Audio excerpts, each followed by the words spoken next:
abusia amawasem bi asi ni nyina ene se eyesofu bi ene wayara kwakoda hospital na kwakoda honom no o expect say asori ma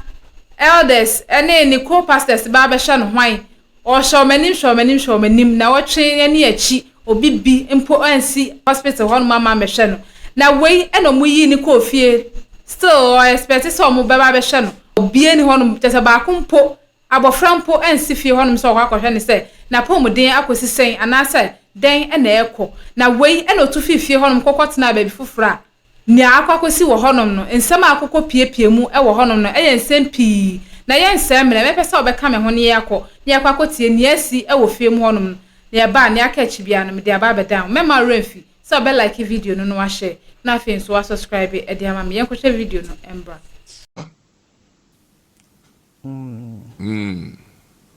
Ambo yedu yimpo. Mesena ne sempo na America me ye o ni bem. Uduru baby a we say una yesu. Dae na. Una yesu. Anti hanki no de ma me no. Ne ye fita. Ana na wa bo epowa no. Nti okọ na otuma me se menyi. No kwaba. Nano so many so teme. Near no munkum bar. Uncle honor by no kajem say mammy suru. Bibia by fine. Na or kwaba. Na menji hankino. Until you're born a pot. No to mammy. No coy. Dear one many so tame.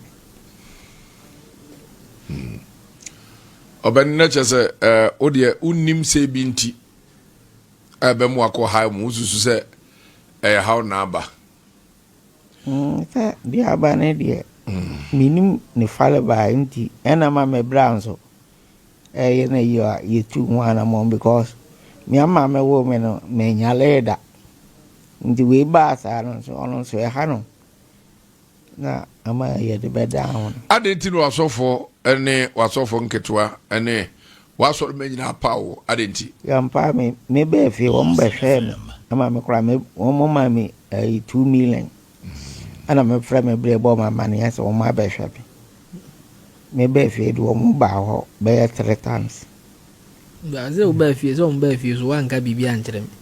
ye da oda hospital ho no kura na 3 weeks no me kura me bisa wo e ma wo kura mpo wo ka se wo kura de ye won wana so no kura wo be jai cause on tia se wa yale abeda ho be 3 weeks some days na enye intimi wo sofo na nkasa na so minim wo sofo bia wo ono ankasa metima akasa bia me bla sofo ni ntize bia ye de wo ko ofie no na te yode be fie se me fra ka jam so ma be wo de a na man frank anje so ma be hwem ayo se me fra ka kira na ni de wa de bi man fra o se o flare me ka kire me ba se o mo baae se o mamba me de me manfa mani ehu na nka me de anka minim over na nka de minim ni se save obi a wo ye sofo dwuma a wo one wa sofo eye adwuma de se wo yale na se me fanse wakoda hospital 3 weeks some days na se obi antimi ansi wa ma mehwe wa e kasafa wa sofo dwuma na wudi ne hu wo ba fie mimi ne wo ba mi ne nyina na ebetena ye wotimi me dan ba bia dan a wotimi ne me store si animu eno so di be na wotwe be miensa wo ho ma hu sofu bia wo ho kosi se wo ne me sister ne enya akasakasa wo ye wadwen se o hye wo dodo nti wo bekọ wankasa wo fie e wo bo ho a wo kọ ye ne ho na wo be frɛ me ka kire me se afedi ye wo sofu bia be hwe wo 2 million but me wo fa me na nsi mitim na ye me na se ye wo ha no de obi ye wo hospital obi antimi amma me de wo ba fie betwa be 3 weeks a wo kọ wa man to obi antimi amma ba wo firi wa wo kọ wo wankasa wo fie de ene sofu na timi aba e ma wanya kuguru afrɛ me aka kire me ti wo ka kire me me de mi fa ne se ye hurudo lada sem na se sofu kura yale na se order hospital 3 weeks na so be biansi ho ne sofu a ono mu ya so me obi ansi ho esan ba fie 3 weeks obi ansi ho kosi se okọ ni fie ansana ono nkwa ekọ ho akosi na e di ntina ewo mu ne won ntem a etimi ba ne sa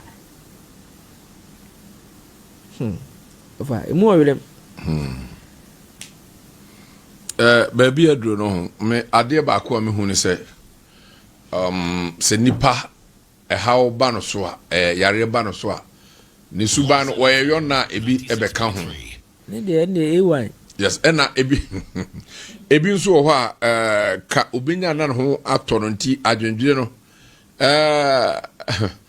eye bebre but me mum de me ne minim eye adwuma me ye sebe maya che kakra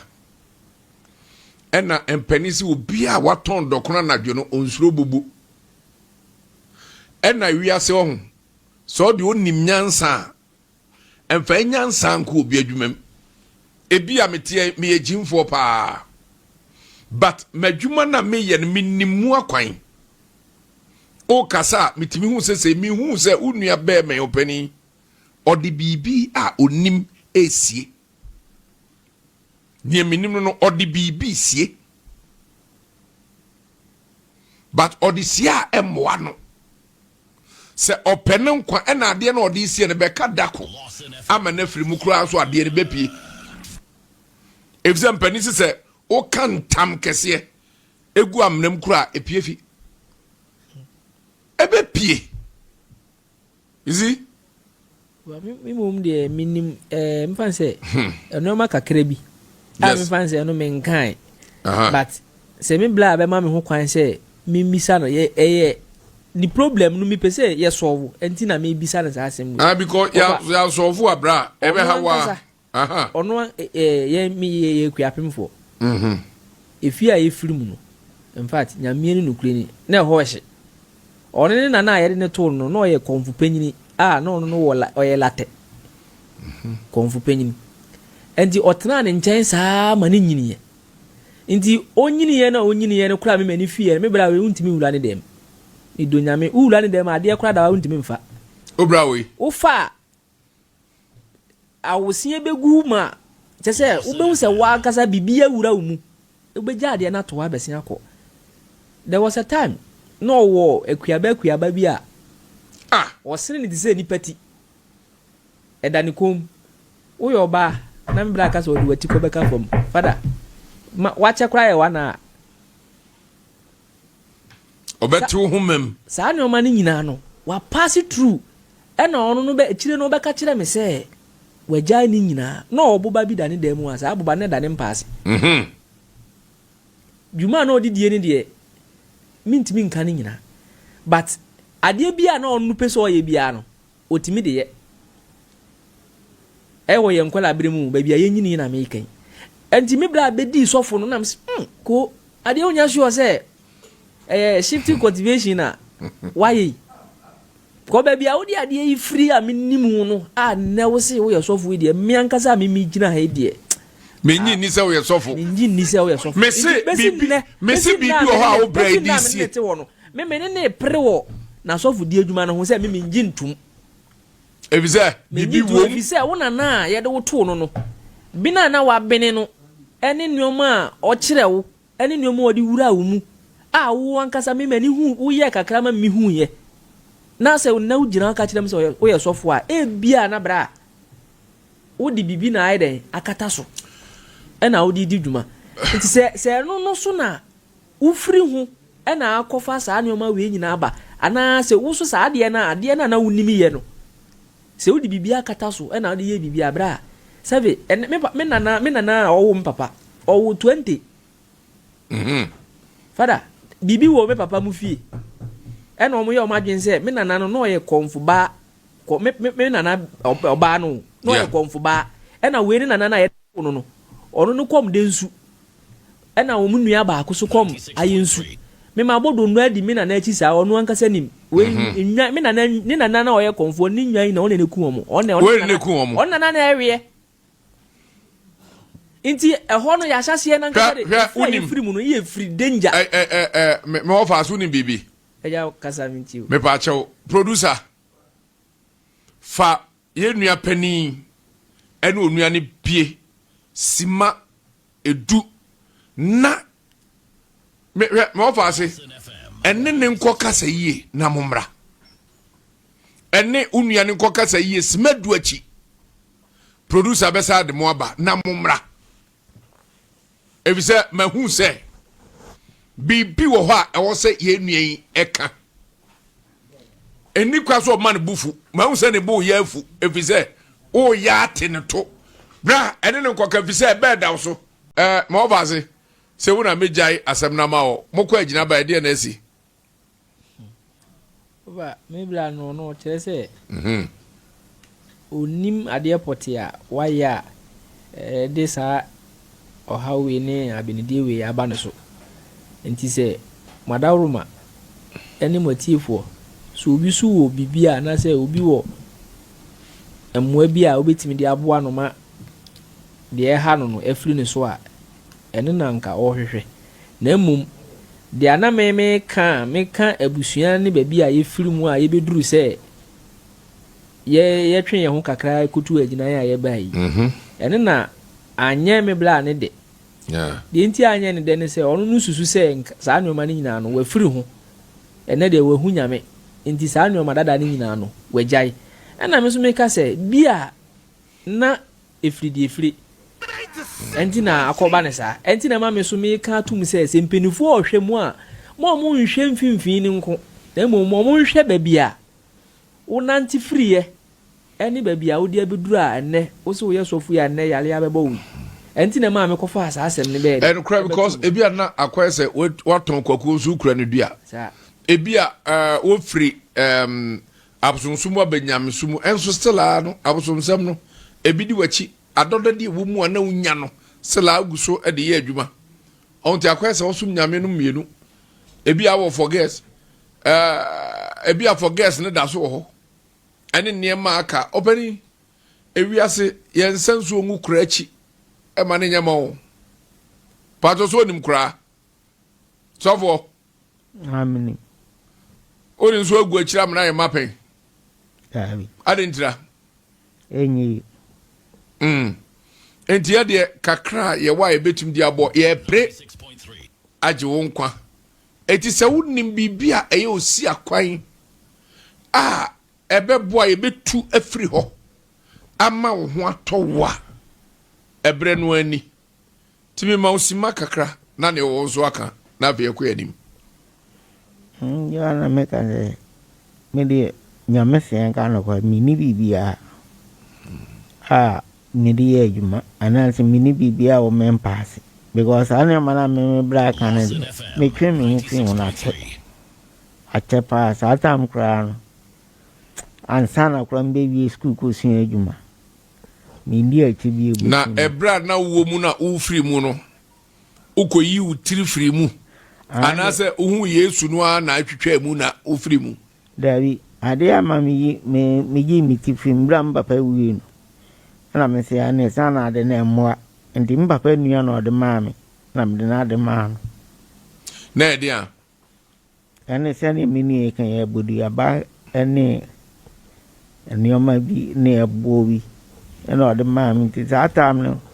na no ya de fremu etia enti me de ane de miti ni nyina maano asana me kra me baba me maame ho obani daddy unim se ofa yonko pa na oye yonko na bisade e mana na obedowa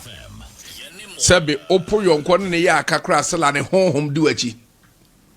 oh ene di tumba ne sa ba odi ende ntisa ode ma papa enu anu no se ono na ode ma wo na ade abane abodi abane kura wo de ye nsenkyereni o enye tumi tumi na nkasa e wo ho akwese opani bia otena kuro bi so no so obubu abosumgu tinani din kuro maka je za so ochiri bosuma na ompe bosuma se bosom no de obetimi abubu agu na tumi no ewo mu no mpanisi kontrol fi ne ntema etete a achia emono ubebubu ohoni na esiwo na gu but tumi na nkasa no yemubungu akwese oso maami ye beifu na akoku no uku maami wi a to hom na tinimu no ebesa akotre ne babu from edna ya adwuma enti obre na obre aso maami na ye wontu akunu no obekoso abra eze hom engu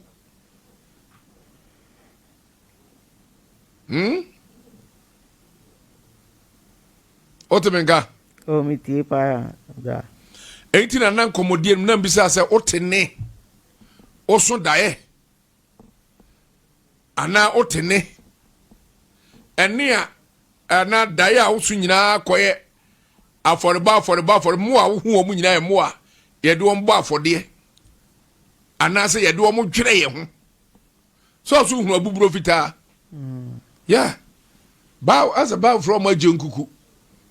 Eya buburo ya de dwere ye ho akokọ ya de dwere ye ho. Enti ebi abetumi abasa efin no kakra eda so wa kire ade nyina ankoye. Opani ebe hawo. Okra tra yese doctor ahwe o yare mu se diabetes wom. Wa hwe diabetes no kra nka be doje. Ye be hwemu aye hu ni hawo. Enso wa nkasa ni padua no. Onam otim se bibi hawo. Obani Aja. Amuntum tacho. Bacha dabi. Ena oha no atu ahwe. Ese no de ko. Ana dia baba akopɛ ko. Bo fa se baba akopɛ. Hospital ho ne de eba be 3 or 4 times. Hospital ho. Ba if you hospital on be feed de. Me hu bibi sa bi. Me no so nka nkyerɛ ne sɛ bibi sa asi wo na bra bom bi. Okay, eye. Yɛde nkɔmɔ no ebesia mpani sɛ ne sasabro ebe kotodwa enae no. Yɛnso yɛ moa kakra ɛwɔ ɛne wɔn mo enum di dwuma isusu sɛ ɔmo so wani ɛkyɛn no yɛbɛboa yɛ nuen diabetes ne deɛ yɛbɛm na duro ɛnde diabetes mi hunu honhom mu deɛ da ɛyɛ duro efisɛ me bisa no kro so nya duro ma ɛte ba afem ɛkyerɛ sɛ honhom bia nkurem wanu madura na te aba febo ɛna nro nso pani yɛde mammo no bebre honhom ekura saa duro ne haban no ɛnya asanketo wo haban no honhom ekura bi no ɛnya asanketo enti nyame te aso ate bibia be yi enti ko akoma to yɛ mo abra pani bia be fa no anwa hoɔden akɔyɛ wo fita adwuma why mo fa ase yɛde nkɔmɔ no besia Ghana for ye was sambo ne papa na saa asɛm we ye betumi aka ne mienu wo de yɛmfa ne sɛ sɔfui ɔde aduro na ɛyɛ saa sorry ɔde aduro na edi ne sɔfui asɔfodie ya wodi yɛfa ne saa ne yɛfa nhwɛ nti sɛ saa sɔfu we na wakɔ na asɔre na ɔde aduro na ɛyɛ na wo som Kristo anasa wo som bosom na hwan na wodi nachi uyo Kristo ni anasa wo ye bosunsum ni na we busa ho pen se asori amekon eya asori papa eya den na ye de akyeche asori at times no ye de ho kwa akodon ekuo bi a eya na ye nwin se saa ekuo we eye ekuo papa ebeboa me de nemebota ye simani so no eno eho na me eho anamo no na menam so na anasa saa kwan na mepe no eno na menam so na anasa hefa na meko yebusa ye ho sa na usori a bebia na de se wante ena ye se mate sofo bi nka wa ha mate odifo ba bi nka wa ha mate we nka na udimika na wokọ wobusa ho sa pen se wuti asem na ne bra na kana na te se wo bibisa e wo honom na obeye de hu se eno e no de ayaso achiche asori ana se eye den e ba ne sen no tumiti asori no na ya mpase nyankopon afre na wobusa ho pe menye sure se wobusa ho sa akwahye na ansa na wo duti kwa akwahye asori a wo hyem ni mu afe ya na ne asem no nso kakra ne yenhwe ebetumi abanso se nyankopon na ato nsa afre no na oka no kre odi no kre ema Kristo watwe ne ho afini ama bone ho abosonsom ne niama basa no watwe ne ho afiri ho enti sei ena Kristofo ye hyenyame anim a Kristofo a yesi ye pe heaven akosei anamon wei ene yetu na se munni nipa ati asori dem na se nipa ne yare a moyi mani e de ama nipa no akoda hospital waba fie ni nyina mo ntumi akwa akohwe no ekire ya ansana mo kwa mutu na mo akwa akohwe nipa no mo de mo ya fa ne se na mo nim kura na eye den ya da mudi hyemu asori dem honom da sada ne bedu enti sada ne du na se mo sofo wa ma nipa na ma asori a wasa mu hu bebi a wowo se oyare se watu kwan ya wasa mu hu enti se nipa na ma asori na se mo nte ne nka den na wasa mo ye anamon pen na wasa mutu se nipa no se ma ye krado se mu hye Kristo anim mu ye baako mu ma biako ye atena mu ntem na ma hye Kristo anim ko se obeba enye sei anamon we na wasa mutu wasa mu dododo mu se asori bi wo hokra na se wokomu a obehu sa asori ba ehia moa na tareɛ na tese ne ye bia wo de ba asori ne kra na enhye Kristo ani onyam nanso asori ne begigi sika ebe ba afori ese de kwakoye adoye wa abonten abra asori ba eti asori mu a ohia moa se tese ube ye be ya ma asori ba no eye nkofo ya nkofo be keka ho nsem ensonso ya na omo pese ya nje ne fa nkonko ya adoye se ne be ya ya nimu bete asori ne nimu bete sisi asori na ye kona ye business na ye ntwi obia ho se nipa na ekọ ya mu so ofa ni gemu se den na ekoso na bra bom ye mfa ne ho o te se wa ma asori kra na ye ntu na mo nkonko hwehwe na nka moa mo sofo o da asori mampo amma nka elders wo hono wo se nka mo ye da mutu na mo nkonko hwehwe no ni co-pastors a mo nyina na Nyankopon afra mo ye nyamedwuma mo mpom mo bimpo antum na yensi hospital ho efie honom no so be bia na ote kane no ho nso mo antum na yensi ho echiri ansa na mo ba na chese nyamedwuma na mo ye no eye den ti na mo ye sei ene ye nyamedwuma obra we ene ye bu ahwa ko hia Onyankopon ene ye njai na obi antena ne fie se sei inyi mu hwehwe anim ene ye de boy ye de sum nyame dia ene obi njai na nkotena fie ehu ni mfa so se be bia sori dan na okwabra ne ahwa akotena masum nyame ni ye sum Nyankopon ne se Nyankopon no ye pese me nkuminyaw no ye yiyi mu yensua no Nyankopon wa be ye yiyi mu intadenti ena sia ne ye ma sori na ye te se ye dwuma bi ne ye na te se ne ye pe ene ye Bible ni po yesua de sisi a de asori de mada ne sika gigeye correction ena ye mo afore ye fa nko yese ye mo afore ye fa nko ma we sisi asori de ma ye business ye kwa asori de mko ye adwuma mumye hwe ya na montutuo na ye etu no ye hwe ye bra na ye bo no bia bebu na kwenta anko wanya ama wunua wanya ama me erade nti se wunua eyare wunua ekọ ha obi mu wunua ehia moa na wo bi na se wo ye ahwe han ehwe no na se obra wa bu hwaten se atemuda ne du a hefa na wo den na wo akoka yen hwe ye Kristo som no esom na ye som ne yen hwe ne yie na se ye kana mu ntie na sama obia be ye ne opede a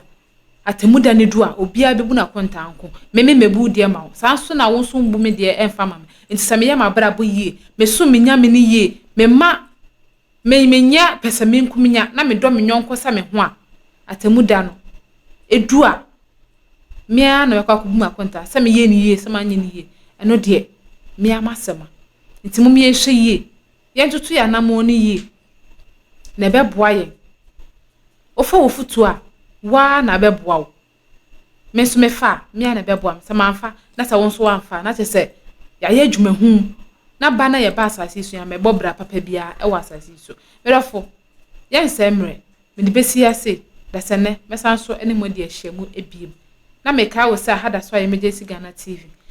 like video no na share na fe subscribe FM me mo so mfo na akosua me na me je adwa kesi na me de dwumadi e ba wo na so da sene me san so ene mo share biem makram.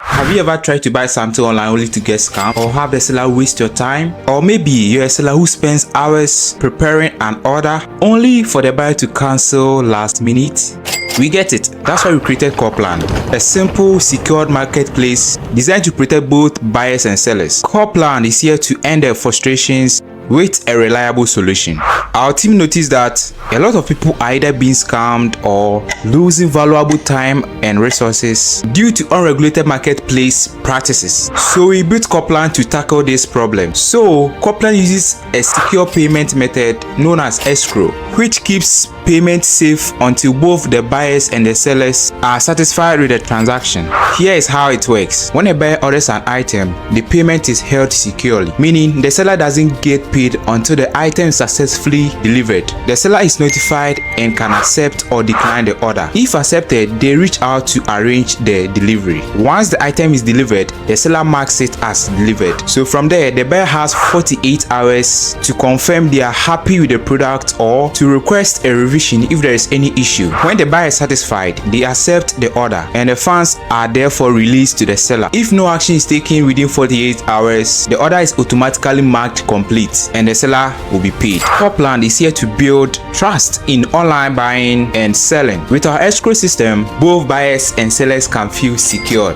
knowing their time and money are protected. So why not try Copland for your next online transaction? Visit us at www.copland.coplandtechnologies.com.